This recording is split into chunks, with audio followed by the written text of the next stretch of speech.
Eh bien, bonjour à tous. Bienvenue pour ce webinaire sur les mobilités décarbonées. Donc, moi, je suis Coralie Bellicard et je suis membre du bureau de la T2E Auvergne-Rhône-Alpes. Et je vais vous dire quelques mots en préambule de ce webinaire. D'abord, pour vous présenter la T2E pour ceux qui ne seraient pas familiers de cette association. C'est donc une association nationale qui œuvre dans le domaine de l'efficacité énergétique auprès de différentes cibles et notamment les entreprises et les collectivités.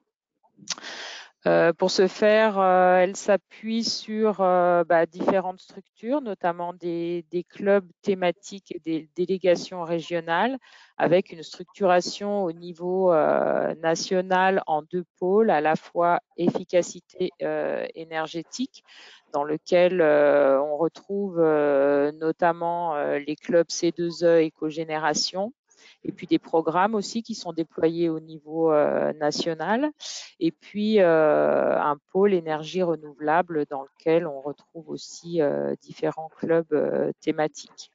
Donc la T2E regroupe des professionnels. L'objectif, c'est évidemment de favoriser les échanges et puis aussi au niveau des délégations régionales de pouvoir organiser des événements qui classiquement étaient plutôt en présentiel et qui ces dernières années se sont développés un peu en distanciel comme c'est le cas aujourd'hui.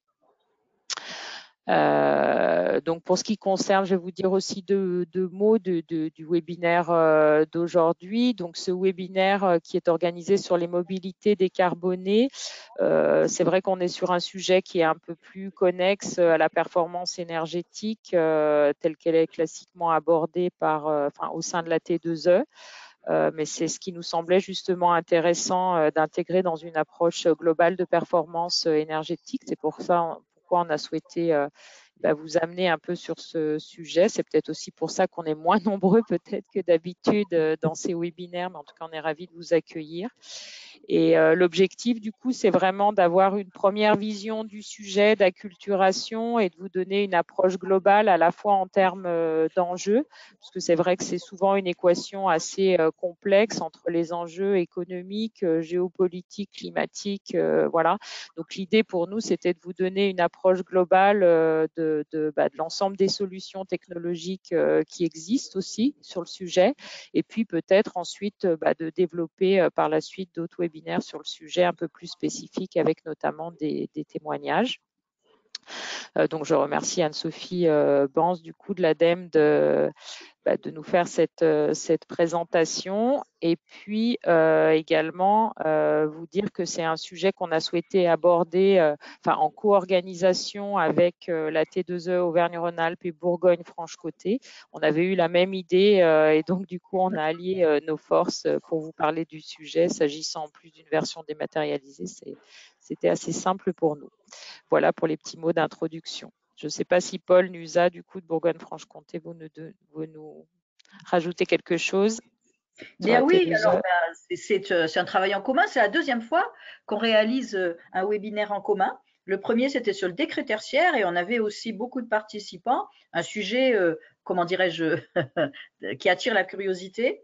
Mais ma camarade Solène Guillet et moi-même, nous sommes actives à la T2E Bourgogne-Franche-Comté, avec regarder autour de nous des professionnels, mais aussi l'AEA, c'est l'association des entreprises de l'agroalimentaire de Bourgogne, et puis des acteurs bien actifs qui nous aident à construire un programme, et bien entendu avec l'aide et le soutien des chambres de commerce et d'industrie de Bourgogne-Franche-Comté.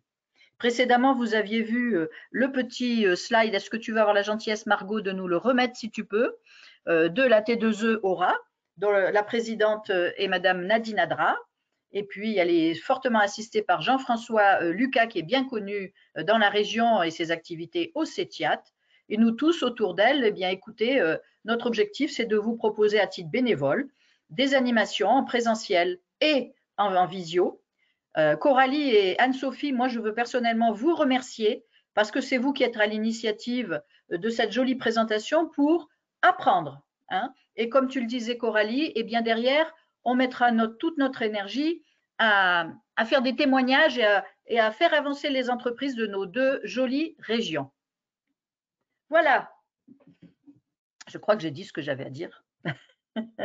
Coralie, je te rends la parole.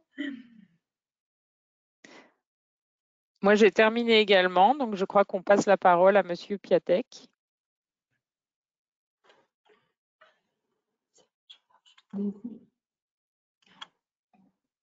Tout mon écran.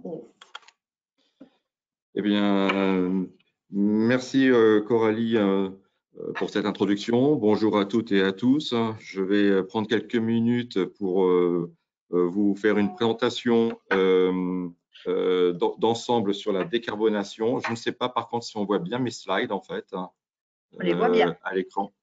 On les Alors voit moi, je bien. ne les vois pas. Par contre,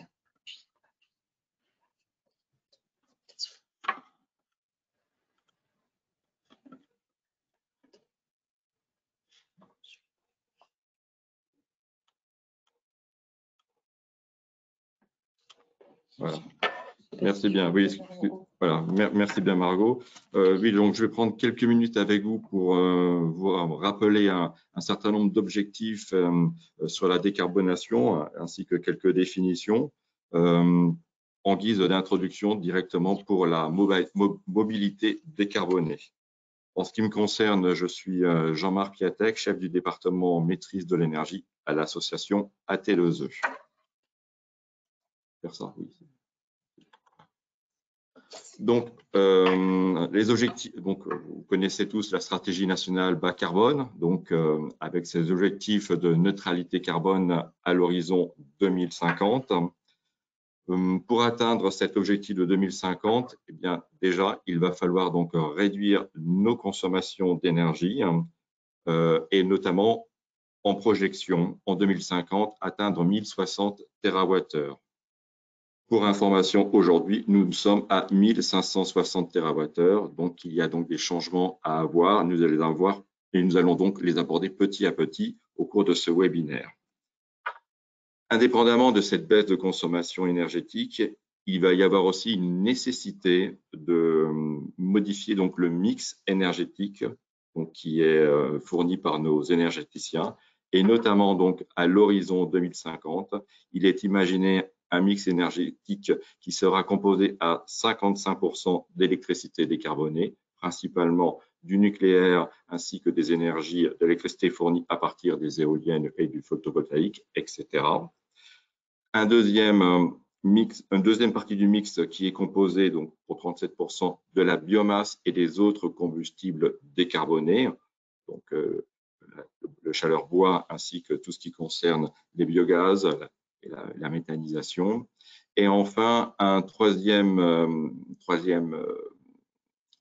partie qui concerne tout ce qui est la chaleur renouvelable hors biomasse. Donc, en chaleur renouvelable, on peut citer notamment le solaire thermique et la géothermie. Une fois qu'on a donc ce nouveau mix énergétique et cette baisse de la consommation, on a donc une trajectoire sur l'évolution des émissions de gaz à effet de serre et on estime donc à l'horizon 2050 qu'on atteindra tout de même un seuil de 80 millions de tonnes de CO2 équivalent qui seront constituées essentiellement des émissions liées au process industriel, aux émissions incontournables de l'agriculture que nous ne pourrons pas donc éliminer complètement. Pour arriver donc à atténuer ces 80 millions de tonnes, on a donc besoin de ce qu'on appelle l'utilisation des terres et des changements d'affectation des terres et des forêts. C'est en fait l'utilisation des terres et des forêts pour capter le CO2 résiduel de nos activités. Aussi un point important, la très grande majorité de nos émissions de gaz à effet de serre sont liées donc à l'énergie. C'est la raison pour laquelle on a fait ce focus ensemble. Donc, on vient de voir en fait sur ce premier slide les objectifs de neutralité carbone à l'horizon 2050. Ce qui est aussi intéressant de voir, c'est notamment où on se situe aujourd'hui. Et notamment au niveau des consommations d'énergie. Et sur ce graphe de droite, vous avez en fait l'évolution des consommations finales d'énergie par secteur depuis 1990 jusqu'à aujourd'hui, on va dire jusqu'à 2020. Et en fait, on voit qu'il y a trois secteurs principaux consommateurs d'énergie pour la France. Le premier reste tout ce qui concerne le résidentiel, donc résidentiel privé, mais aussi donc la partie tertiaire que vous avez en bleu. Vous avez un deuxième secteur qui est le secteur des transports, donc c'est ce que nous allons développer avec vous aujourd'hui, qui représente aujourd'hui 443 TWh. La particularité de la consommation énergétique du transport, c'est qu'elle a été en accroissement entre 1990 et les années 2000, et depuis donc 2000, elle est à peu près stationnaire en fait. Enfin, il y a un troisième secteur principal de consommation d'énergie, qui est le secteur de l'industrie, qui représente, lui, 302 TWh. Je le répète, aujourd'hui, nous avons à peu près une consommation d'énergie à 1562 TWh. Donc, il y a une nécessité de trouver de nouveaux modes de consommation et donc de type aussi d'énergie. Donc, ça, c'est la situation actuelle. Et donc, pour arriver à décarboner donc, nos activités, là, je parle sur ce slide de décarbonation de l'industrie, mais en fait, c'est pour toute entreprise. Eh bien, en fait, on a plusieurs leviers pour pouvoir y arriver donc à cette neutralité à l'horizon 2050.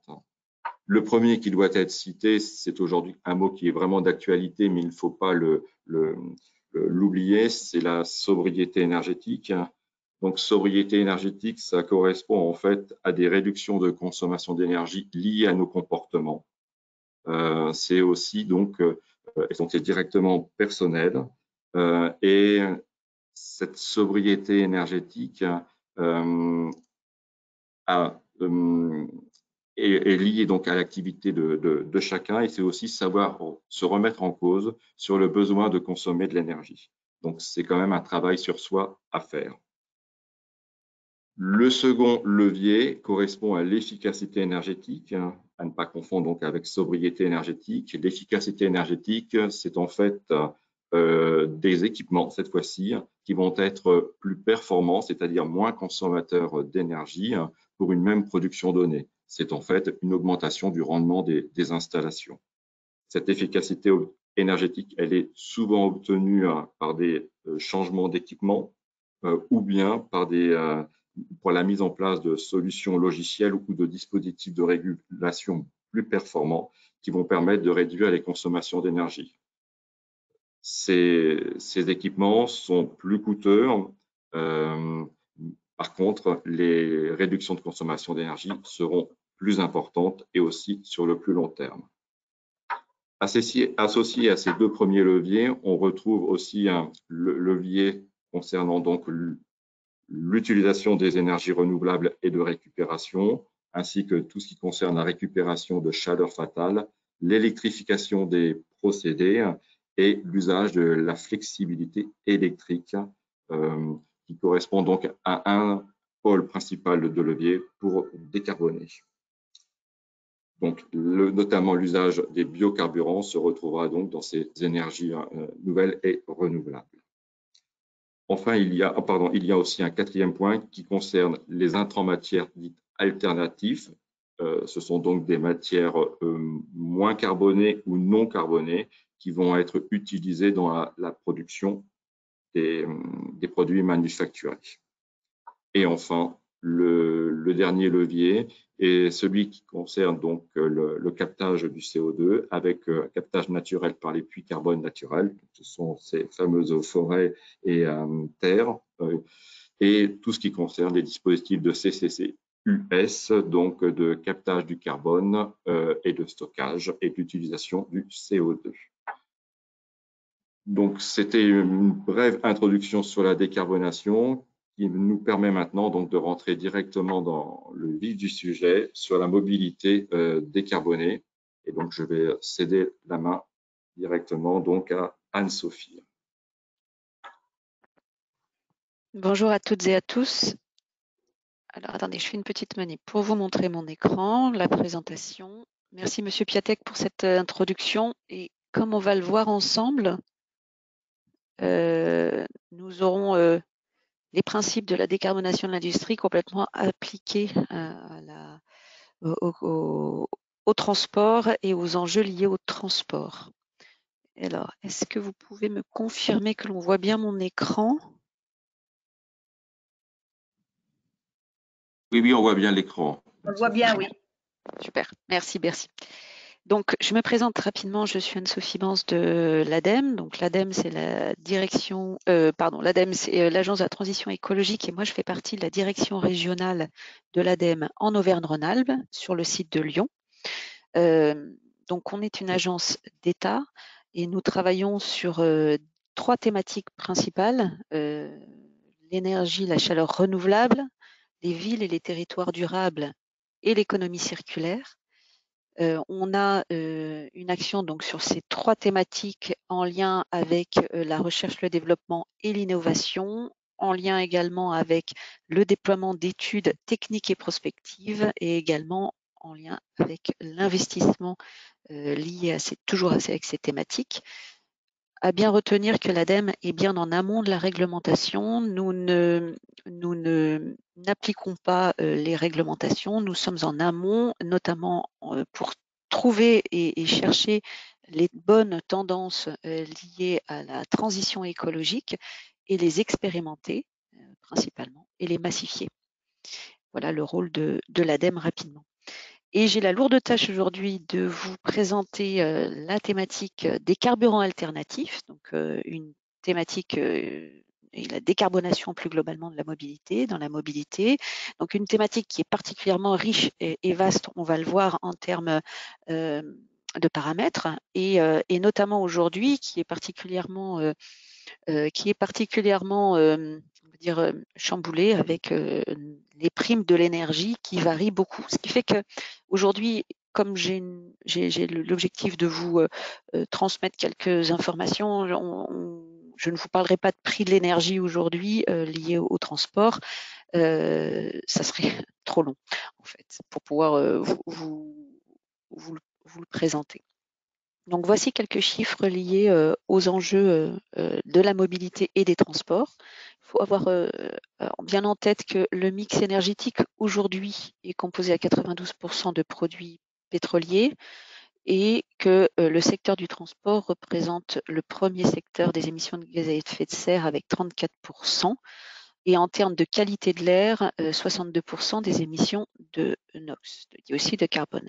Donc, dioxyde d'azote. Donc, effectivement, on a aujourd'hui une prédominance de ce secteur des transports à ne pas négliger, aussi bien en termes d'émissions globales de gaz à effet de serre que d'émissions locales liées à la qualité de l'air.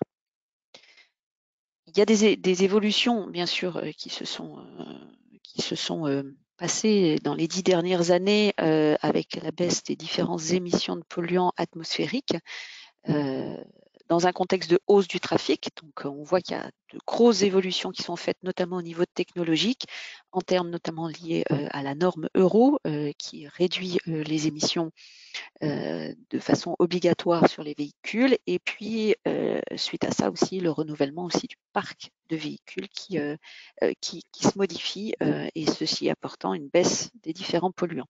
Mais le secteur routier reste le principal émetteur de NOx, dont plus de 90% sont imputables au diesel. Donc, dans ce contexte-là,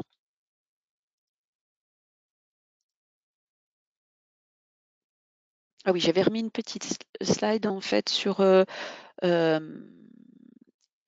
les normes Euro, c'était plus pour pense-bête, voilà, que vous l'ayez bien en tête. Donc, et les normes Euro, donc qui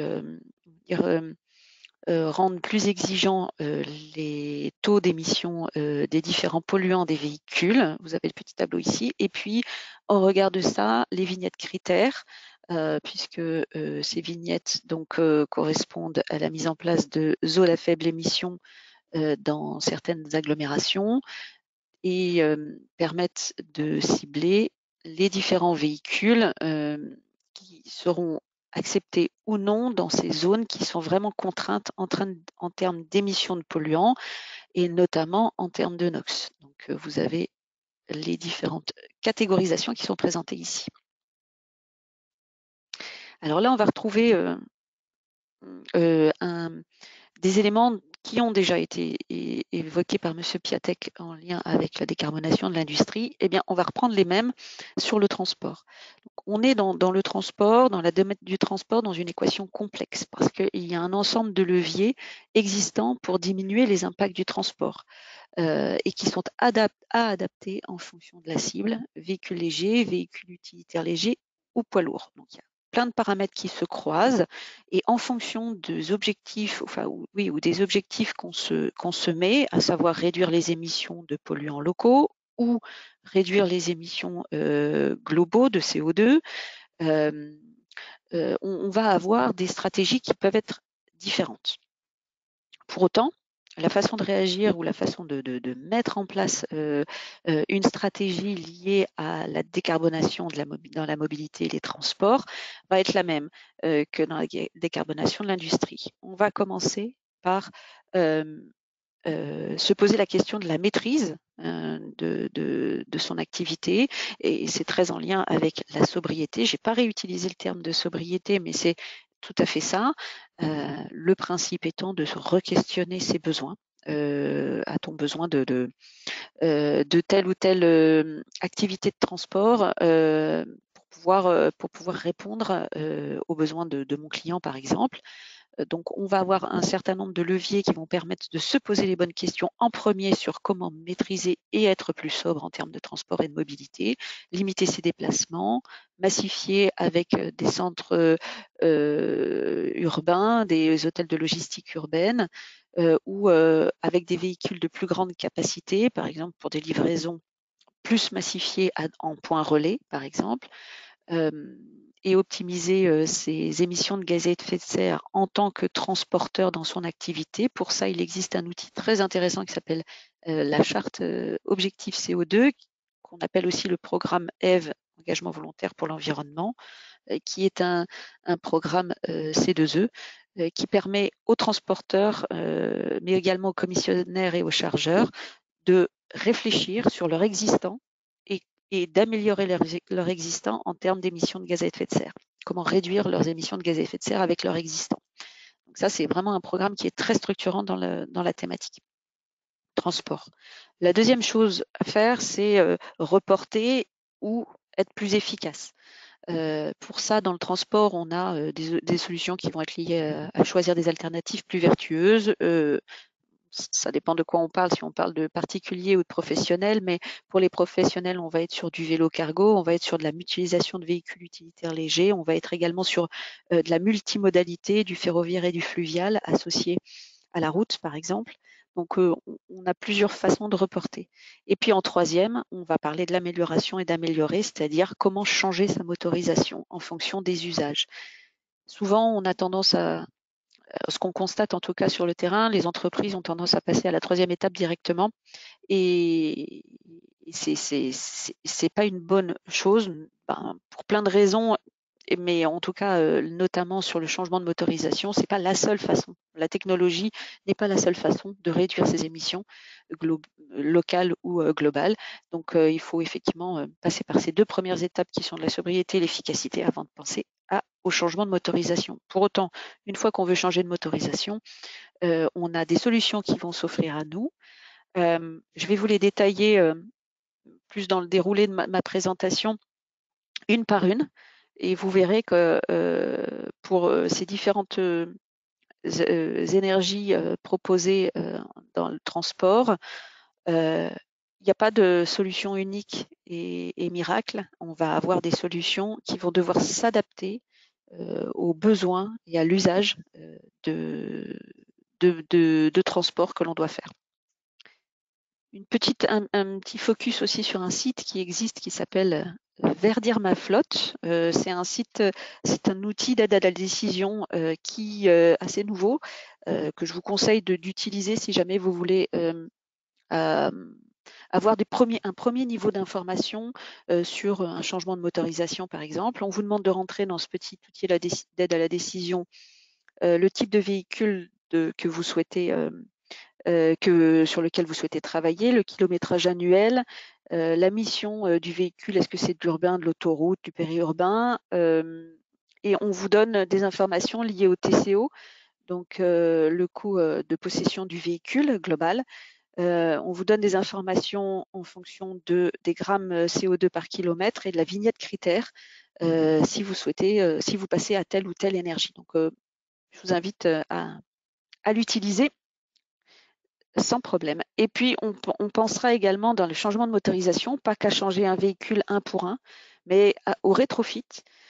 Alors, le rétrofit, c'est quoi? Le rétrofit, c'est on a un véhicule qui a plusieurs années d'utilisation, qui est au diesel, et on souhaite ne pas changer le véhicule, mais juste changer son moteur, sa motorisation.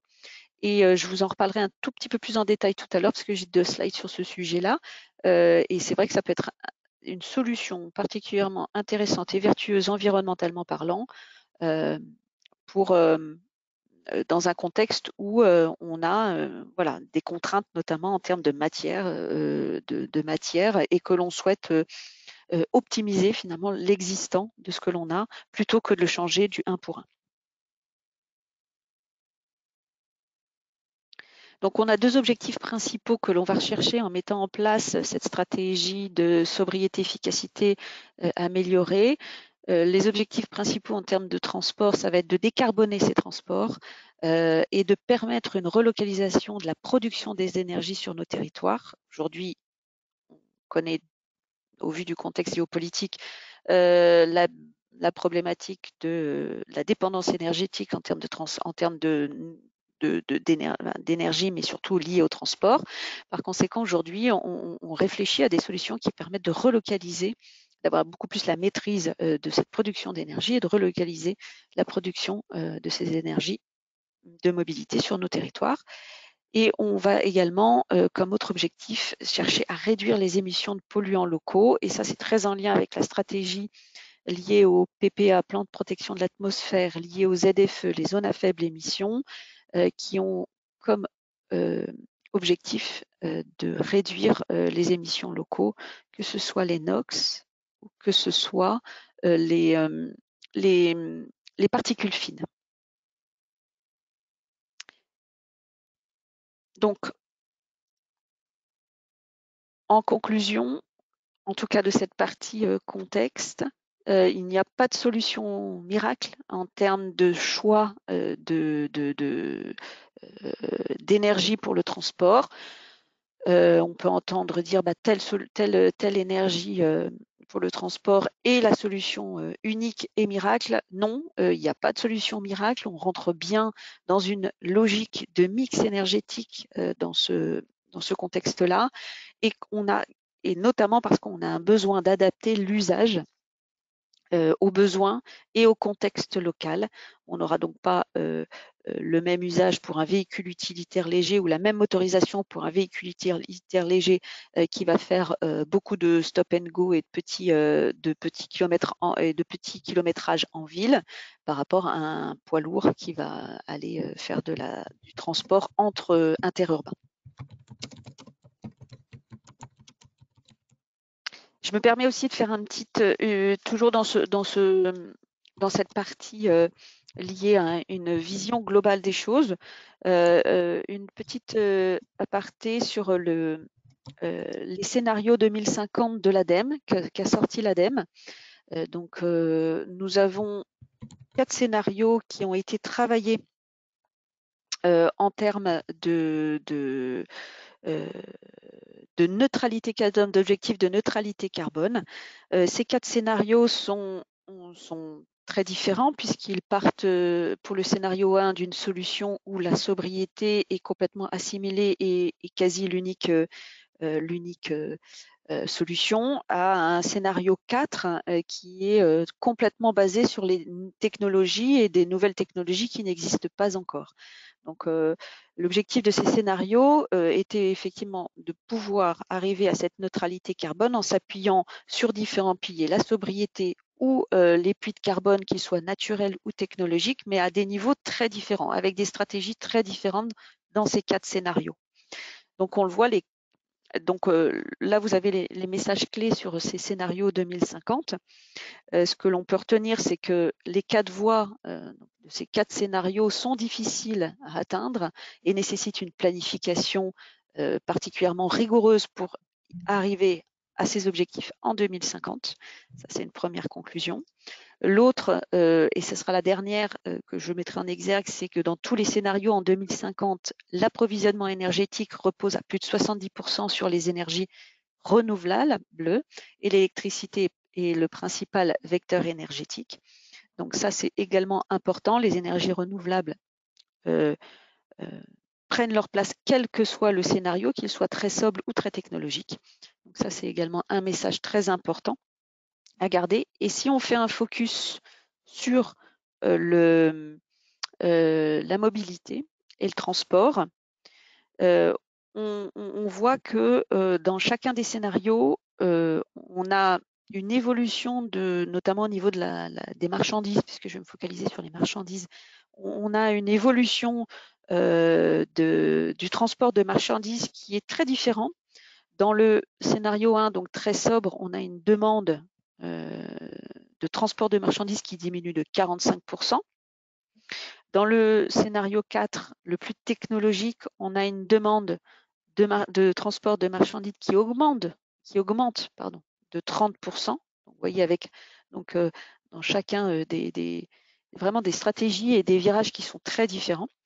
Pour autant, dans le mix énergétique que l'on peut constater sur les transports, que ce soit dans le scénario 1, 2, 3 ou 4, on a systématiquement un mix énergétique qui est il y a une diversification, c'est ce qui est marqué, diversification et bouquet d'énergie décarbonée qui sont particulièrement prégnants. Alors, avec des proportions différentes en fonction des scénarios, mais en tout état de cause, avec des énergies décarbonées qui se complètent les unes les autres. Et les différentes énergies que je vais par la suite vous expliquer, on aura l'énergie électrique, l'hydrogène, le gaz, le GNV, bio-GNV, et les biocarburants. Ce seront les différentes énergies dont on va voir les avantages et les inconvénients, ce qui ne vous donnera pas de solution unique, encore une fois, mais qui permettra, avec ces différents paramètres, de faire des choix pour vos entreprises qui seront variés en fonction du besoin auquel vous répondez. Je fais, pour terminer, avant peut-être une petite pause de questions,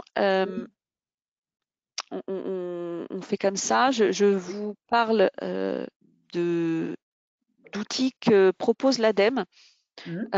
Donc, nous avons, et particulièrement adapté aux entreprises qui souhaitent réfléchir à cette question du transport et de l'amélioration de la décarbonation de la mobilité et du transport dans les entreprises. Donc, on a ce diagnostic de flotte pour lequel nous vous proposons, l'ADEME a monté un cahier des charges type qui permet d'optimiser et de renouveler une flotte captive pour être particulièrement efficace au niveau environnemental et économique. Donc, c'est comment avoir une vue globale finalement comment avoir une vue globale de son activité liée au transport et comment faire des choix les plus efficaces possibles pour répondre à des enjeux environnementaux et économiques. Donc, ce cahier des charges est disponible et vous l'avez en lien sur la slide. Et il peut être dans certains cas, notamment pour des entreprises qui sont situées dans des zones en contentieux, donc sur des PPA, plans de protection de l'atmosphère, peuvent être aidés par l'ADEME. Ce diagnostic peut être aidé par l'ADEME. On a un autre dispositif qui s'appelle GN Volontaire en Auvergne-Rhône-Alpes. Alors là, je parle plus spécifiquement en Auvergne-Rhône-Alpes, qui permet depuis 2017 de déployer des stations GNV, bio-GNV en Auvergne-Rhône-Alpes. Donc ce dispositif est un dispositif en partenariat avec la région Auvergne-Rhône-Alpes. Et cette carte en 2017 était nue, il n'y avait pas de station existante. Et grâce à ce dispositif, nous avons réussi à déployer un maillage de stations GNV, bio-GNV en Auvergne-Rhône-Alpes qui sont particulièrement efficaces et plébiscités par les transporteurs. Je mets un petit bémol aujourd'hui, je parlais du prix des énergies. Le gaz a explosé en termes de coûts au niveau du transport, ce qui fait que voilà, ça fait partie des paramètres qui viennent un peu déstabiliser, en tout cas ponctuellement, l'engagement de certains transporteurs sur le GNV, le bio-GNV. Pour autant, ça reste une perspective en bio-GNV, et je le détaillerai un petit peu plus tard, une perspective bio-GNV qui permet de décarboner les transports et également de relocaliser la production de cette énergie sur les territoires, avec notamment les méthanisations qui se développent également en parallèle. Et la dernière chose, mais je ne m'étendrai pas sur le sujet, c'est un appel à projet, des appels à projets de l'ADEME en lien avec le déploiement d'écosystèmes territoriaux hydrogène. On en est au début, mais des écosystèmes commencent à se structurer pour expérimenter et développer cette filière qui fait partie du mix énergétique dans les transports. Je pense que sur cette première partie, je propose qu'on fasse une petite pause s'il y a des questions. Et bien sûr, il y a au moins une question que j'ai enregistrée tout à l'heure. Alors, on va aller la retrouver. Monsieur Philippe Berthaud est allé chercher sur le site internet Verdir ma flotte et il nous signale que ça ne concernerait que les poids lourds et les VUL. Est-ce qu'il existe un outil spécifique pour les véhicules de société? Alors, il existait, alors je ne sais pas si l'outil existe encore, un outil ADEME qui s'appelle Carlabeling. Oui. Qui permettait notamment qui permet, enfin il faudrait revérifier, il était en cours de mise à jour me semble-t-il et qui permet de catégoriser on va dire les différents types de véhicules en fonction de leurs différentes émissions. Comment vous écrivez Carla Belling? C'est un nom un peu d'actrice ça, Carla Belling. Je vais le regarder tout de suite en même temps que je vous parle. On voit bien que nos auditeurs vont chercher sur le site internet, donc bon, tant qu'à faire. Si vous retrouvez ça, n'hésitez pas, Anne-Sophie. Eh bien, car, comme la voiture en anglais, et labeling, comme le label en anglais. Ah oui, pas très... merci beaucoup. Voilà. Ok, voilà. D'autres questions?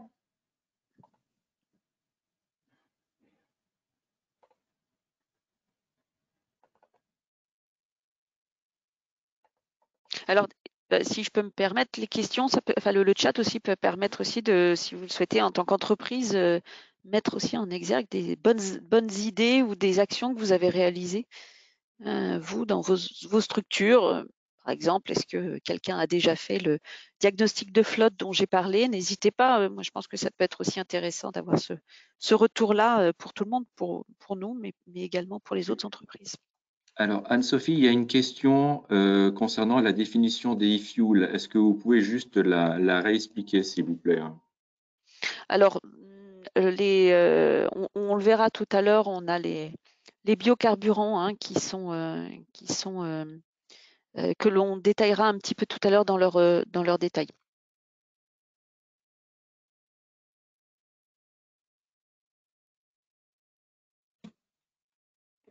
Écoutez, s'il n'y a pas d'autres questions, je vous propose, Anne-Sophie, d'aller un petit peu plus loin sur les carburants. Carburants alternatifs, de quoi parle-t-on? Merci par avance. Merci. Donc, les carburants alternatifs, de quoi parle-t-on? Donc, on oppose les carburants alternatifs aux carburants pétroliers conventionnels, donc l'essence, le gazole, le kérosène. Donc, il faut quand même, et vous en avez tous conscience, qu'on sort d'une période où on a eu un monopole complet et avec finalement un confort d'utilisation particulièrement important sur des décennies. Et aujourd'hui, on a cette urgence climatique, cette urgence sanitaire en termes d'émissions de polluants locaux, cet enjeu aussi énergétique qui demande aux entreprises, aux transporteurs de réfléchir autrement. Je devrais tendance à dire dans un contexte qui est très mouvant. Donc, comme je disais tout à l'heure, c'est très compliqué aujourd'hui et c'est normal si vous pensez la même chose de se positionner sur quelle sera ma stratégie demain par rapport à mon transport. Donc, vous avez aujourd'hui en carburant alternatif différents types existants, donc l'électricité, l'hydrogène, les biocarburants, les carburants de synthèse, le gaz naturel et le GPL. Et dans ces carburants alternatifs, il faut avoir conscience que certains, tous peuvent être d'origine décarbonée ou renouvelable, mais certains sont encore aujourd'hui, et la plupart du temps, d'origine fossile. Alors, on parle de l'hydrogène, on parle du gaz naturel, par exemple, et du GPL. Donc, c'est savoir effectivement demain comment on peut, et c'est bien sûr ces développements-là qu'on mise, comment on peut, pour ces énergies aujourd'hui d'origine fossile, on peut les passer en origine renouvelable. Pour avoir conscience aussi du fait que ces carburants alternatifs, alors c'est des chiffres un peu vieux parce que c'était 2018, mais ça n'évolue pas énormément. Les carburants alternatifs représentent 1% du parc de véhicules légers en circulation. Donc voilà, cette proportion elle est extrêmement importante. On en parle beaucoup. Après, pour passer à l'action, c'est beaucoup plus compliqué parce qu'il y a déjà des décisions stratégiques à prendre. Et puis aussi, ce qu'il faut voir, et on va le voir aussi dans les différentes énergies que je vais détailler, il faut aussi avoir les moyens, les outils pour pouvoir se servir dans ces nouvelles énergies. Donc, encore une fois, c'est une équation complexe qui est à prendre en compte et différents paramètres, dont celui-là, notamment la fourniture de ces énergies, la disponibilité dans les stations. Et également un cadre réglementaire qui se renforce. Ça, c'est aussi un paramètre extrêmement important puisque grâce, je le dirais comme ça, grâce à ce cadre réglementaire qui est plus exigeant, les donneurs d'ordre ont de plus en plus à cœur de prendre en compte ces changements liés à la motorisation ou à l'efficacité ou à la sobriété liée à leurs usages. Donc, j'ai repris quelques principes de base pour l'État, les établissements publics et les collectivités. Si on a plus de 20 autobus ou autocars en gestion directe ou indirecte, on a des obligations d'intégrer des véhicules à faible émission à 100% en janvier 2025. Et pour les entreprises et les collectivités, si on a plus de 100 véhicules légers, voitures ou véhicules utilitaires, on a une obligation d'arriver à intégrer des véhicules faible émission à 50% de sa flotte en 2030. Donc, on voit qu'on a donc des objectifs qui sont assez clairement identifiés pour opérer de façon peut-être un peu forcée, comme ça, en tout cas c'est comme ça que c'est considéré par les transporteurs et les entreprises, mais pour lesquels les enjeux qui vous ont été montrés par M. Piatek au départ sont essentiels pour pouvoir y répondre. Donc, je vais passer quelques slides sur chacune de ces énergies, l'électrique, batterie, l'électrique hydrogène, le gaz et le biogaz et les biocarburants pour aller un petit peu plus dans le détail de quels sont leurs avantages et leurs inconvénients. Parce qu'encore une fois, il n'y a pas de solution miracle. Donc, sur le véhicule électrique à batterie, on a donc une autonomie qui se situe entre 200 et 300 km. On a des véhicules avec des plus grosses batteries qui peuvent aller beaucoup plus loin.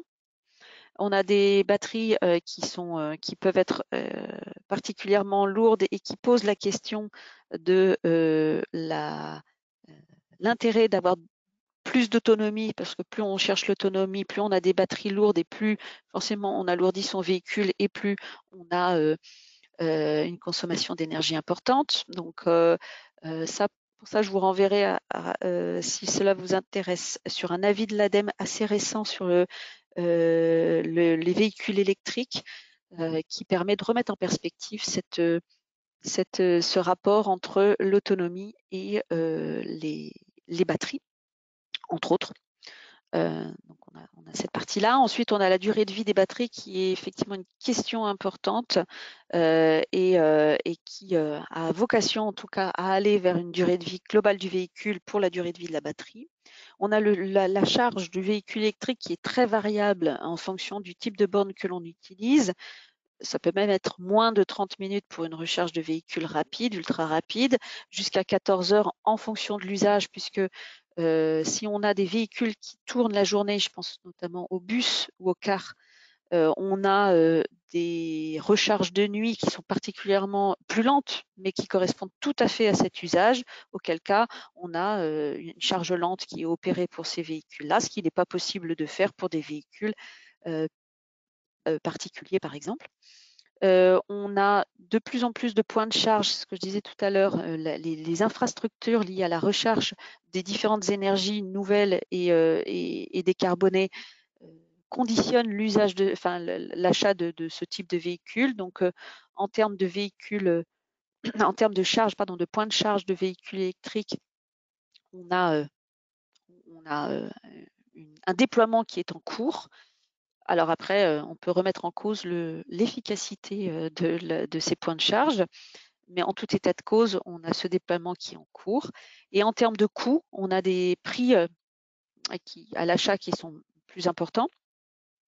Donc, alors il existe tellement de véhicules différents que voilà, là il y avait le prix d'une citadine avec achat de batterie qui était à 32 000 €, et puis en parallèle un bus électrique diesel à 500 000 €, bus électrique à 500 000 €, qui correspond à un véhicule 2 fois plus cher, à un prix 2 fois plus cher que le véhicule diesel. Donc on a un surcoût à l'achat qui est important, mais dans un coût total de possession du véhicule, d'autres postes qui vont être plus bas. Il me semblait qu'il y avait des slides. Oh, il y avait quelques présentations au milieu. Je regarde ça rapidement. Donc, ça sera après. Donc, l'électrique batterie pour avoir ses forces et ses faiblesses. Donc, on a des forces très importantes en termes d'émissions de polluants locaux à l'échappement, puisque là, on est à zéro. Donc, effectivement, hors particules fines qui restent présentes dans des véhicules quels qu'ils soient, en termes de freinage et de roulement. Mais en tout cas, sur les émissions liées au NOx, on a 0% d'échappement.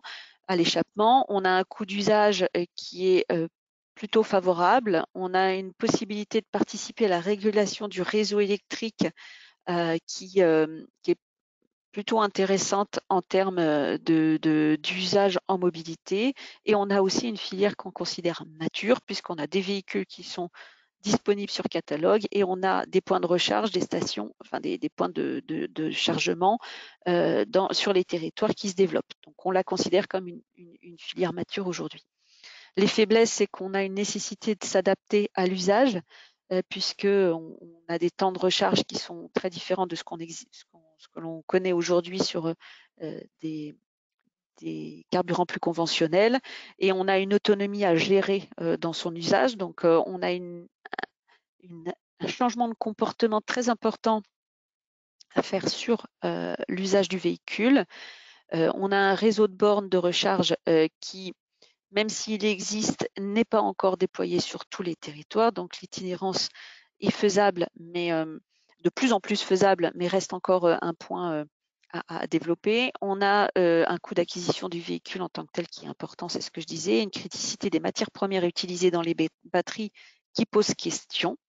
Et on a effectivement cette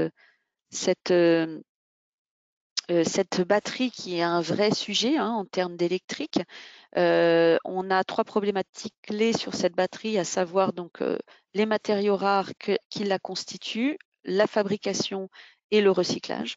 Donc ça, ce sont des problématiques qui sont clairement identifiées et pour lesquelles on peut dire que le véhicule électrique a un impact important sur son analyse de cycle de vie. Là, vous avez une analyse de cycle de vie de différentes énergies qui a été réalisée, à savoir les diesel GNV électriques et bio-GNV. Et en fonction, donc avec les couleurs, vous pouvez vous situer si vous êtes sur la phase production, utilisation ou recyclage.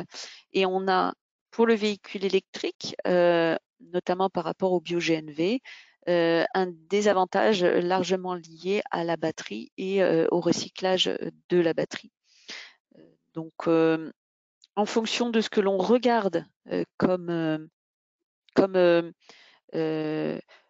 émission, en fonction de ce que l'on regarde comme émission, qu'elle soit locale ou globale, on va avoir des résultats qui vont être très différents. Donc, en tout cas, là, sur l'émission globale des différents types de véhicules, où l'on prend tout en compte, on a aujourd'hui, à peu de choses près, cette hiérarchisation qui est faite. Mais on ne peut pas s'arrêter là, puisque on le verra tout à l'heure, il faut croiser plusieurs paramètres pour pouvoir répondre plus globalement à cette question de ce qui est le meilleur ou pas. On a ensuite l'électrique hydrogène. Alors, on le met en direct lien après l'électrique à batterie, puisque le véhicule hydrogène est un véhicule électrique avec une pile à combustible qui permet par rapport à un véhicule électrique d'avoir une autonomie meilleure de 300 à 400 km, une charge qui est entre guillemets comme si on faisait un plein qui peut durer en fonction des taux de pression des stations. On a 10 à 15 minutes pour faire le plein. On est dans une filière qui ne compte aujourd'hui que très peu d'infrastructures au niveau français, puisqu'on parle de 30 stations hydrogène en France. Il y en a aujourd'hui actives en Auvergne-Rhône-Alpes à peine 5, j'aurais tendance à dire. Et on a des prix de véhicules pour des berlines à 80 000 €, des véhicules utilitaires légers à 100 000 € et des bus à 650 000 €. Donc, aujourd'hui, ce qui est important par rapport à l'hydrogène, c'est que ça faisait partie des énergies, je vous l'ai montré tout à l'heure, qui sont principalement, comment dire, produits à partir d'origine fossile, puisqu'on parle de vaporeformage de méthane aujourd'hui, et 95% de l'hydrogène utilisé aujourd'hui en France, et donc ce sont les industries aujourd'hui qui utilisent de l'hydrogène, sont de l'hydrogène gris, c'est-à-dire à partir de vaporeformage de méthane. L'objectif, c'est de continuer à utiliser cette énergie, mais en l'utilisant à partir d'une production décarbonée et voire renouvelable. Donc, c'est l'électrolyse de l'eau qui permet principalement aujourd'hui de proposer une production d'hydrogène décarboné et renouvelable. Il faut bien voir que l'hydrogène n'est qu'un vecteur. La source d'énergie reste l'électricité dans le cas de l'hydrogène, et elle doit être choisie uniquement si l'électrique ne peut pas remplir ce service. En fait, ce qu'il y a, c'est que l'hydrogène, c'est une solution effectivement d'avenir, mais qui ne va pas se substituer, qui ne doit pas venir en complète remplacement de l'électrique, absolument pas. C'est une vraie complémentarité entre ces deux énergies, puisqu'on a un rendement énergétique qui est bien moins intéressant pour l'hydrogène, puisqu'on passe par une pile à combustible, on parle de l'électrique et on passe par une pile à combustible. Par conséquent, il est extrêmement important, lorsqu'on fait un choix de véhicule hydrogène ou électrique, de justifier le fait que l'hydrogène, parce qu'il y a une autonomie très importante qui est demandée parce que il y a sur le transport visé, il y a un dénivelé qui est très important parce qu'on est dans des conditions climatiques plus extrêmes, par exemple en montagne, que d'autres. À ce moment-là, l'hydrogène peut être justifié et peut être utilisé ou identifié. Voilà, c'est vraiment cette complémentarité qui est recherchée entre l'électrique et l'hydrogène et l'hydrogène avec une source renouvelable. C'est une filière émergente, cette filière hydrogène dans la mobilité, et les solutions restent à développer aujourd'hui. Les forces de l'hydrogène, c'est qu'il n'y a pas d'émissions à l'échappement, que l'autonomie est plus importante par rapport à l'électrique, il y a une rapidité du plein, qu'il y a un enjeu à relocaliser une filière, en tout cas c'est comme ça que l'a présenté l'État depuis 2018, qu'il souhaite développer cette filière, donc avec une filière notamment, enfin que ce soit en termes de production, de distribution ou de mise en place de véhicules sur le marché. Une filière Made in France est recherchée et on a une production de l'hydrogène par électrolyse qui peut se faire au niveau territorial. Ça, c'est également intéressant et ça répond largement à l'objectif de relocaliser la production d'énergie sur nos territoires. Les faiblesses, alors ça, vous l'aurez compris si vous avez déjà fait un petit peu de benchmark sur le sujet, c'est les coûts des véhicules qui est extrêmement important aujourd'hui puisqu'il n'y en a pas ou très peu. La production d'hydrogène aujourd'hui est majoritairement issue de vaporéformage et ça, donc ce n'est pas du tout l'objectif de cette filière qui est recherchée. Il y a peu de gamme de véhicules et peu de stations sur les territoires. Ce qui montre que cette filière n'est pas encore complètement mature, est en cours de maturation.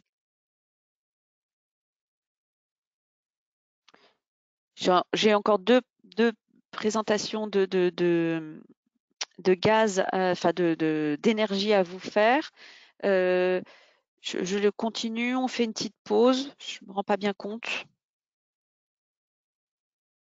Ce qu'on peut dire, c'est que quelqu'un d'Avisé a publié sur le chat l'avis de l'ADEME que vous venez de citer, Anne-Sophie, donc qui est téléchargeable sur la librairie ADEME avec l'adresse qui va bien. Et puis une remarque sur un soutien de l'ADEME à la fois aux petits véhicules et en même temps aux gros véhicules, hein, puisqu'il y a visiblement, Anne-Sophie, un appel à projet concernant, on appelle ça comment, les super véhicules, redites-moi si je dis des bêtises. Superchargeurs. Les superchargeurs. Oui, ça c'est pour les véhicules électriques, effectivement. Alors ça c'est plus voilà, dans un objectif d'aide de l'ADEME sur de la massification où Voilà. on a en 2022 un appel à projet qui va permettre plus précisément d'aider des véhicules lourds électriques et le déploiement de véhicules, d'infrastructures qui permettent la recharge. Voilà, on est vraiment dans cette dynamique de voilà, cette filière est peut être adaptée à certains usages, mais il faut mettre les conditions en face pour pouvoir le développer. D'accord. Et cet appel à projet, il est toujours valable ou est-ce que ça y est, les délais sont passés ou voilà, les délais sont passés. Il était question de le relancer, qu'il revienne en 2023. Je n'ai pas plus d'informations à cette. En tout cas, il a eu un très grand succès, cet appel à projet, avec beaucoup de demandes liées à des poids lourds électriques et des infrastructures. Donc, il est à surveiller le fait qu'il puisse ressortir en 2023. Très bien, parfait. C'était un appel à projet national, n'est-ce pas, et pas forcément régional? Complètement national, oui, tout à fait. Complètement national, ok. Merci beaucoup, Anne-Sophie. Je ne vois pas d'autres questions. Et si vous voulez bien, on va aller avancer un petit peu. Voilà, on va avancer un petit peu et je pense qu'on va même réussir à garder les délais, donc c'est formidable. Alors, petit focus sur gaz et biogaz. Alors, je vais la déplier complètement. Donc, on a d'un côté, c'est pour vous expliquer les différences entre gaz de pétrole et gaz naturel. Je vais aller jusqu'au bout, mais Voilà. Donc on a le GPL d'un côté qui est issu de gaz de pétrole uniquement, donc un mélange à 50% de butane et de propane. Et puis on a de l'autre côté le méthane qui constitue le gaz naturel classique qu'on utilise, qu'on trouve dans les réseaux classiques et qui utilisé en mobilité s'appelle le GNV. Ce GNV peut se retrouver sous deux formes, comme un gaz, donc le gaz comprimé d'un côté et le gaz liquéfié de l'autre. Et ce gaz comprimé, donc le GNC, dont on parle, est un gaz qui va se retrouver, comme je disais, dans les réseaux de GRDF et de GRT Gaz que l'on a en France, qui sont très développés chez nous, et qui permettent de raccorder des stations de GNC et qui permettent également dans ces réseaux de gaz de pouvoir y injecter du biogaz, du bio-GNC, donc issu de la méthanisation, que ce soit la méthanisation des bouts de stations d'épuration, que ce soit de la méthanisation de déchets. On a plusieurs sources de ce biogaz et qui est entre nous une source inépuisable, hein, puisqu'elle est issue donc de la méthanisation de déchets. Et ce qu'il faut bien avoir en tête, c'est que le GNV ou GNC, mais on va dire GNV et le bio-GNV, c'est exactement la même molécule. Elles ont juste un nom différent parce que leur origine est différente, mais par contre, on parle bien de la même molécule. Du côté du gaz naturel liquéfié, c'est un gaz qui ne peut pas être aujourd'hui, en tout cas dans l'état actuel des choses, qui ne peut pas avoir d'origine renouvelable. Par conséquent, c'est une solution qu'il faut garder en tête, mais pour laquelle aujourd'hui, en tout cas en l'état actuel des choses, on ne peut pas créer de bio-GNL. Donc, on le garde de côté, mais peut-être que de nouveaux développements technologiques pourront nous permettre de le faire. Voilà. Donc, si on fait un focus sur les grands repères liés à ce GNV, bio-GNV, c'est donc un véhicule gaz qui est un véhicule thermique, qui a donc des émissions à l'échappement, donc en parallèle, enfin plutôt en opposition à ce que l'on disait tout à l'heure sur les véhicules électriques et hydrogène. Par contre, même si elles ont des émissions à l'échappement, on a entre 40% et 70% de NOx en moins qu'un véhicule diesel. Donc, ça permet largement de diminuer les émissions de polluants locaux. Pas à 100%, mais avec des bons pourcentages. Et au niveau des émissions de gaz à effet de serre, donc au niveau plus global, on a à l'échappement quasi la même chose que pour un diesel, mais sur la durée, sur la vie totale du véhicule et de l'usage du bio-GNV, on a des réductions des émissions de gaz à effet de serre si on utilise du bio-GNV à 75%. Donc, d'où l'intérêt, hein, on n'arrête pas de ces énergies renouvelables qui permettent de diminuer les émissions de gaz à effet de serre. On a une autonomie sur ces véhicules GNV, bio-GNV qui est environ de 500 km et un surcoût qui n'existe quasiment pas pour les véhicules utilitaires légers, qui est à plus 30% pour les poids lourds. Donc, il y a un surcoût, notamment pour les gros véhicules. Et on a un coût du bio-GNV. Je vous ai dit, le GNV est la même molécule que le bio-GNV, mais le système aujourd'hui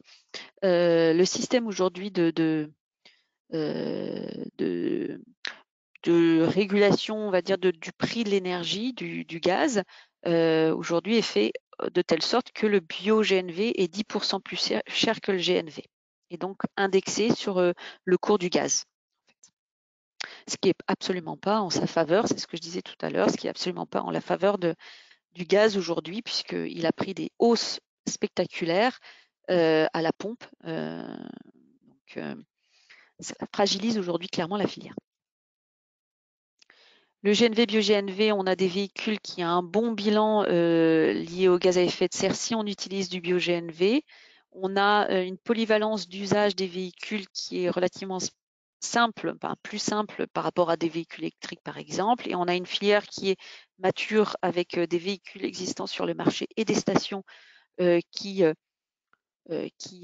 existent sur les différents territoires, particulièrement en Auvergne-Rhône-Alpes, en tout cas pour le sujet que je connais, enfin le territoire que je connais le mieux. Les émissions à l'échappement, par contre, ne sont pas complètement annihilées. On a des émissions de gaz à effet de serre qui restent importantes si on n'utilise pas du bio-GNV, et on a peu de bio-GNV actuellement dans les réseaux de gaz, mais cette chose-là a tendance à se développer puisque le bio-GNV est développé dans nos réseaux, notamment grâce à la méthanisation et à l'injection liée à la méthanisation. Et enfin, je terminerai par des biocarburants. Un petit focus sur les biocarburants. Donc les biocarburants sont déjà là. On a donc dans nos stations classiques déjà des taux d'intégration de biocarburants de 5 à 10% classiquement. Dans ces cas-là, on appelle ça des carburants banalisés, c'est-à-dire qu'il n'y a pas d'adaptation de moteur. On en a déjà donc dans nos stations, le SP95, le gazole, etc. On a d'autres biocarburants qui, eux, sont à base de 100% de sources, on va dire, naturelles. On a par exemple le B100 qui est une énergie, enfin un carburant qui est à base de 100% de colza, donc il n'y a pas d'adaptation du moteur nécessaire. Et on a pour les poids lourds, qui est particulièrement intéressant pour les poids lourds sur une longue distance, sur une solution transitoire. Et on a des carburants comme le 85 qui, eux, sont à haute teneur en biocarburant, où là, il est nécessaire d'avoir un véhicule dédié et une adaptation du moteur. Et le 85 est de plus en plus, on va dire, distribué, notamment dans des stations-service classiques. Les prix, je ne vous les garantis pas parce que j'ai essayé d'enlever la notion prix parce que, hélas, il y a trop de fluctuations aujourd'hui. Donc, je prenais ce chiffre-là avec des pincettes et j'aurais dû l'enlever en fait de la présentation. Les biocarburants, donc on a un intérêt des biocarburants parce que déjà ils font partie du mix énergétique très clairement, et on a intérêt du biocarburant parce qu'il y a une polyvalence des usages qui peut être intéressante et qui peut convenir à tous les véhicules existants. On a un réseau de distribution qui est en place et qui permet l'approvisionnement de façon assez simple, et on est sur des solutions plutôt économiques. Par contre, on a des émissions à l'échappement qui ne permettent pas d'amélioration, de diminution ou de réduction des NOx. Et on a une problématique aussi de sourcing et de concurrence alimentaire sur les biocarburants. C'est une bonne idée, mais probablement à regarder plus en amont ou à développer plus en amont ces filières liées à des résidus ou à des huiles usagées pour pouvoir avoir des solutions qui soient le plus décarbonées possible. Parce que là, on arrive à un gain d'émissions de CO2 qui est particulièrement intéressant. Et je propose, pour terminer cette partie-là, un petit focus sur le rétrofit. Alors, les deux slides qui suivent donc, vont vous présenter une étude de l'ADEME liée au rétrofit électrique qui est sortie donc en 2021. Il faut savoir que le rétrofit, il existe sous plusieurs formes. Donc rétrofit, quand on entend rétrofit, on entend changement de motorisation d'un véhicule. On ne change pas le véhicule, mais on change le moteur. Et derrière ce rétrofit, on a la possibilité de le faire avec des moteurs électriques, mais on peut également le faire avec des moteurs hydrogène et également avec des moteurs GNV, bio-GNV. Donc, le rétrofit, ça représente tout ce panel-là. Et c'est une solution qui c'est pour ça que l'ADEME a fait une étude dessus et est en train d'en faire une d'ailleurs également sur le rétrofit hydrogène et le rétrofit bio-GNV. Donc, ces études permettent d'objectiver le rétrofit. Mais à la base, on avait quand même la sensation que c'était plutôt une bonne idée puisque dans nos objectifs de réutilisation de matière, le rétrofit se pose plus particulièrement en position de force puisqu'on ne change pas le véhicule, mais qu'on change uniquement le moteur. Donc cette première étude, elle a été faite sur différents types de véhicules, vous pouvez le voir, et l'objectif c'était d'objectiver le processus de rétrofit, d'évaluer l'intérêt environnemental et économique d'un véhicule rétrofité à l'électrique et de produire des recommandations. Et les conclusions, puisqu'on va aller directement aux conclusions de cette étude, ce sont les suivantes. La première est particulièrement intéressante puisque au niveau gaz à effet de serre, on a le rétrofit électrique qui est avéré comme une solution particulièrement pertinente. Elle est très vertueuse pour diminuer les émissions de gaz à effet de serre du parc existant, entre 60 et 90% de baisse des émissions de gaz à effet de serre. Et elle est plus vertueuse que de mettre à la casse et d'acheter un véhicule électrique neuf. Et ça permet de diminuer les émissions de gaz à effet de serre entre 20 et 30% dans ce cas-là.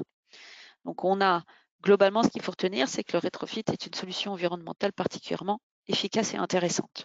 Au niveau des polluants, le rétrofit est pertinent puisqu'on va supprimer, puisqu'on change de motorisation vers des motorisations décarbonées, on va donc supprimer les NOx et les particules à l'échappement.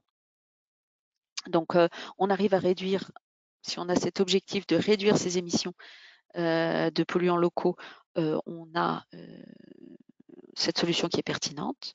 Au niveau technique, alors c'est faisable, mais il y a quelques étapes à passer, et notamment l'étape de l'homologation, qui est une étape qui peut être chère et longue.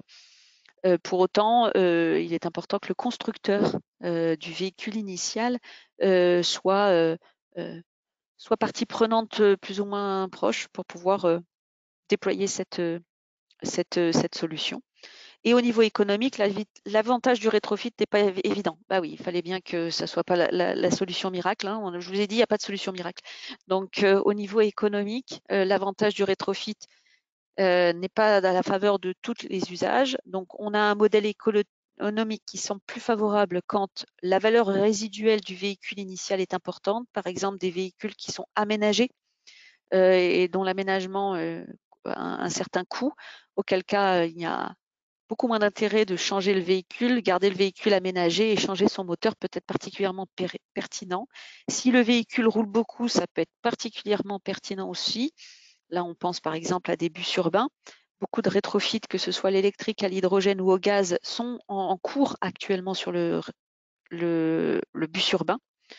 Et si le marché du neuf n'existe pas, notamment je pense à l'hydrogène particulièrement, on a des projets de rétrofit de véhicules,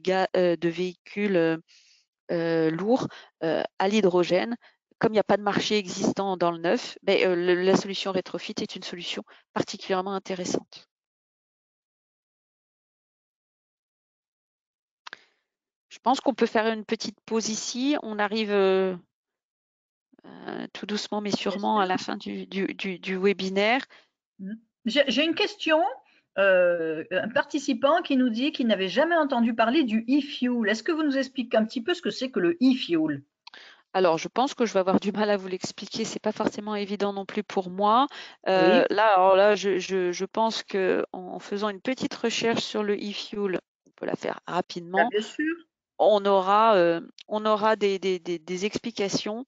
Alors, ce qu'il faut quand même voir, c'est que dans le transport et dans l'évolution, comme je vous disais, puisque c'est vraiment un secteur qui est en perpétuel développement, changement. La terminologie aussi a tendance à se développer. Donc, vous voyez, je vous parlais de rétrofit. Et il est important, quand on parle de rétrofit, de bien préciser ce qu'on entend par rétrofit. Parce que j'ai eu le cas d'un transporteur qui me parlait de rétrofit et en fait, il me parlait de rétrofiter un véhicule diesel en véhicule diesel. Donc, derrière, puisqu'en fait, c'était finalement, il changeait le moteur diesel pour le remplacer par un neuf en diesel. on était, ça répondait peut-être à un de ses besoins. En tout cas, c'est pas du tout ce que nous on promeut. Donc, en termes de terminologie, je conseille d'être prudent et de bien aller chercher effectivement les tenants, les aboutissants de ce qu'on entend par ces terminologies. Le e-fuel en fait partie. Très bien. Et je vais peut-être encore vous embêter avec une autre terminologie puisque j'ai une autre question. Qu'en est-il des biocarburants de seconde génération comme le XTL-HVO ou le GH3? Alors là, ça rentre dans le détail. Et c'est vrai que sur les biocarburants, j'ai été je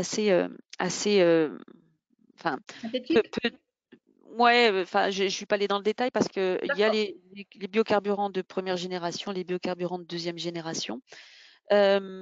En fait, le principe va toujours être le même, c'est-à-dire quels sont les paramètres que l'on souhaite regarder pour utiliser ces biocarburants de deuxième génération.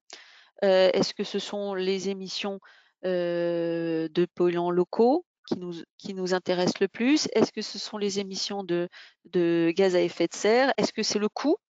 Est-ce que c'est l'approvisionnement? Est-ce que ça correspond à l'usage de son véhicule? Et par conséquent, en fonction de ces différents paramètres, on aura tendance à aller chercher telle ou telle solution. On a des parutions, me semble-t-il, plus sur le XTL et le HVO qui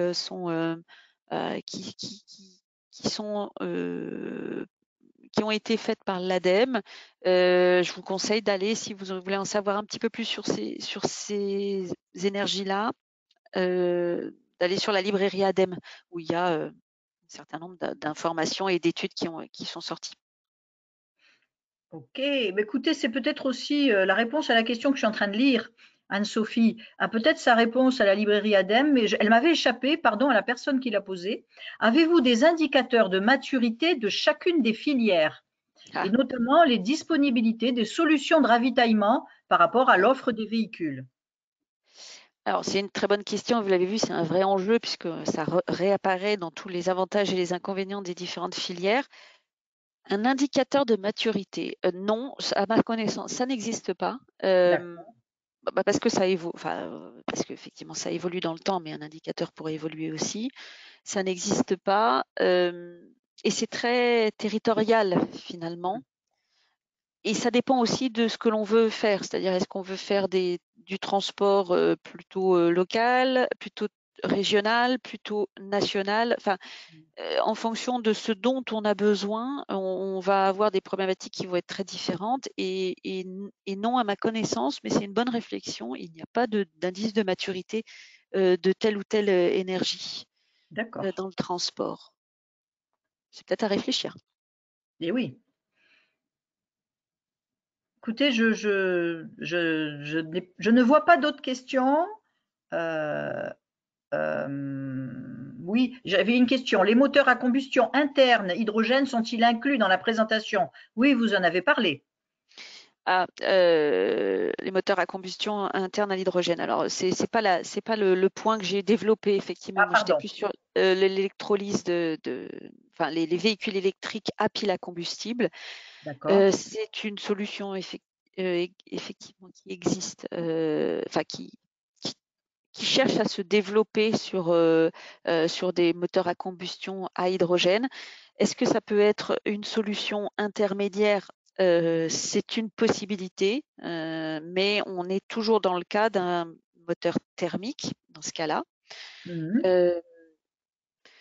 C'est une solution qui pourrait en tout cas de manière transitoire a priori être étudiée et se développer. Mais aujourd'hui, en tout cas, les projets que nous, on accompagne ADEME en région, notamment en région Auvergne-Rhône-Alpes, mais dans les autres régions de France aussi, c'est principalement sur des projets liés à des véhicules électriques avec pile à combustible pour hydrogène.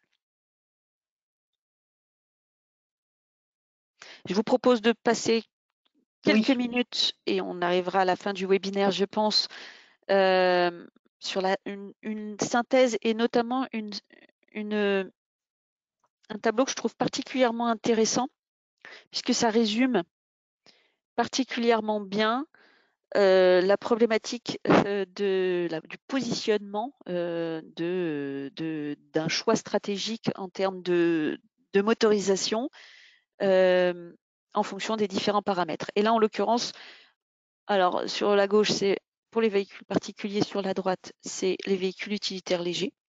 Et on a deux principales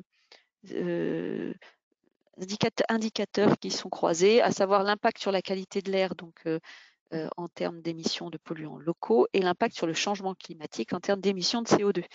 Et on voit que si on croise ces deux paramètres, on arrive à voilà, notamment voilà, un positionnement de l'électrique qui est plutôt favorable, aussi bien pour les voitures particulières que pour les véhicules utilitaires légers. Attention, ça ne prend pas en compte, on est bien d'accord, les besoins en usage que l'on a des véhicules. Hein. Là, c'est vraiment, on est vraiment sur ces deux paramètres-là. Et puis, on a le biométhane également qui se situe particulièrement bien dans ce croisement de ces deux indicateurs.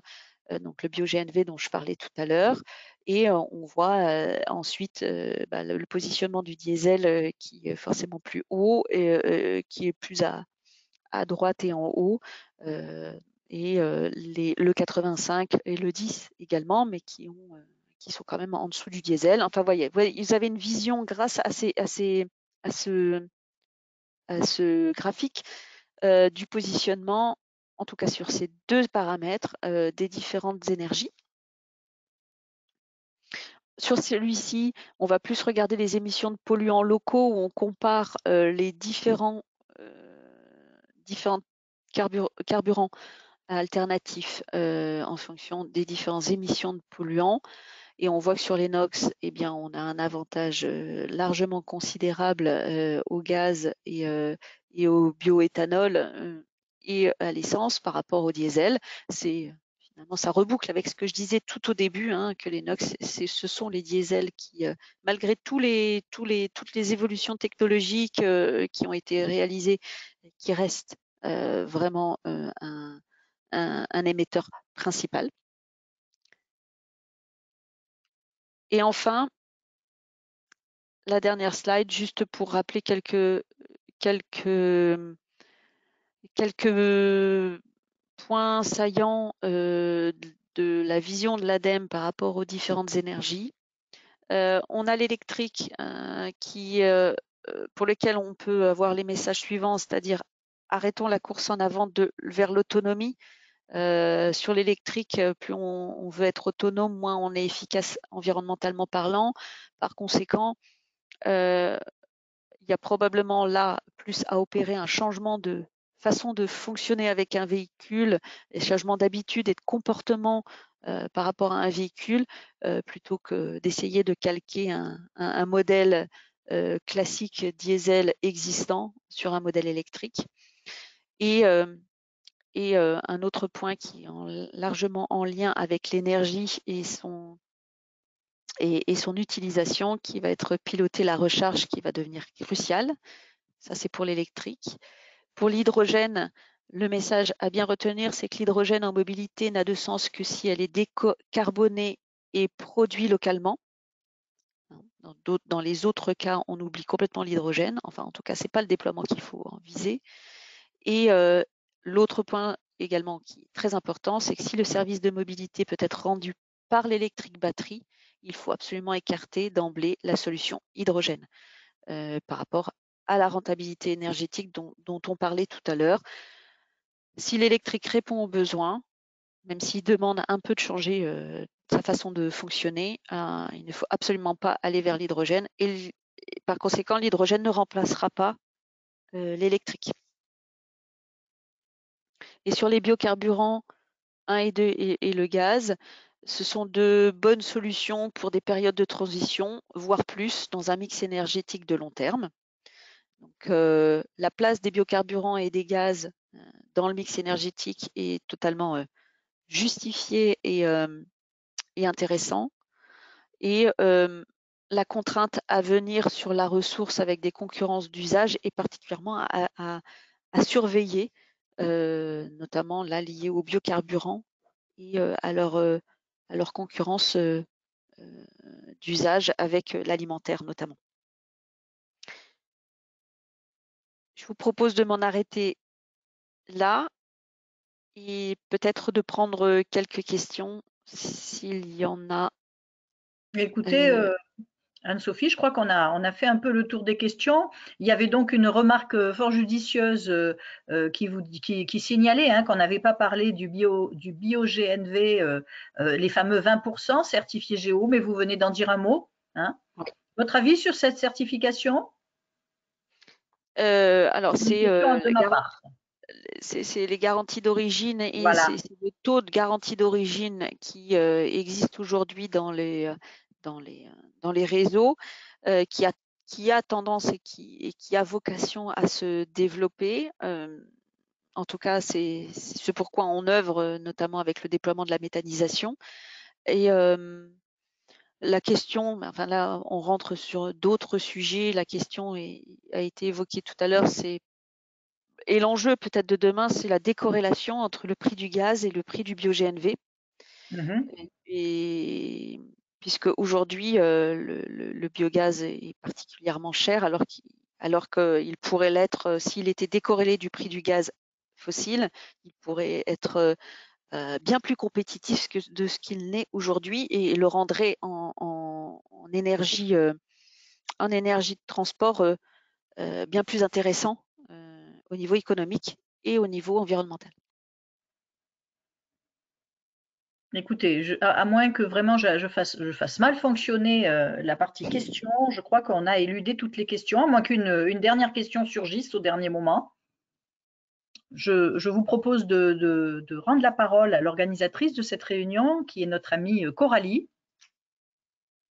Oui, merci Paul, merci du coup Anne-Sophie, un grand merci pour ce tour d'horizon, merci Monsieur Piatek, merci à toi aussi Paul Nusa pour du bonheur. La co-organisation et la gestion des questions. Il y avait une dernière question sur l'envoi des présentations, mais on y a répondu en préambule en disant qu'on vous enverra les présentations demain, donc il n'y a aucun souci. Je vous ai mis dans le chat les liens vers les études qui ont été citées par Anne-Sophie durant sa présentation.